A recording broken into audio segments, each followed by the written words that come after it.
hayatımı çalaysın İcra? Niye? Taşacak Bu Deniz dizisinde Gazep, Elena'nın Adil ve Esma'nın kızı olduğunu öğrendiğinde büyük bir sevinç yaşayacak. Karadeniz'e sığamayacak. Ama Esma ve İlvan'ın bu sırrı uzun zamandır sakladıklarını anladığında deliye dönecek. Esma ile Gazep büyük bir yüzleşme yaşayacak.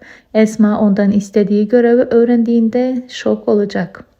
Adil Ayıphan'ı Koçarı'dan kovması ve ceza kesmesi hakkını İso'ya vermesi iki düşman köye büyük bir huzursuzluk yol açacak.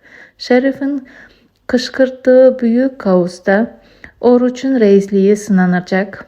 Şimdi kan hakkı fırtınalarındır ve Oruç düşmanlığı devam ettirmeyecek ve bir çözüm bulmak zorunda kalacak. Bu süreçte Elena ile Oruç'ta bağı daha da güçlenecek. İsa ile Fadime ise Ayıphan olayını çıkarttığı kriz yüzünden ilk defa ne kadar derin bir düşmanlığın çocukları olduklarıyla yüzleşecekler.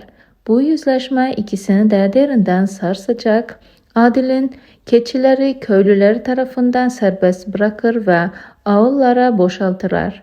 Ama Şerif'ten korumak istediği Esma'yı yanında hiç ayrılmayacak. Ancak Esma Adil'e olan kırgınlığını aşamaz.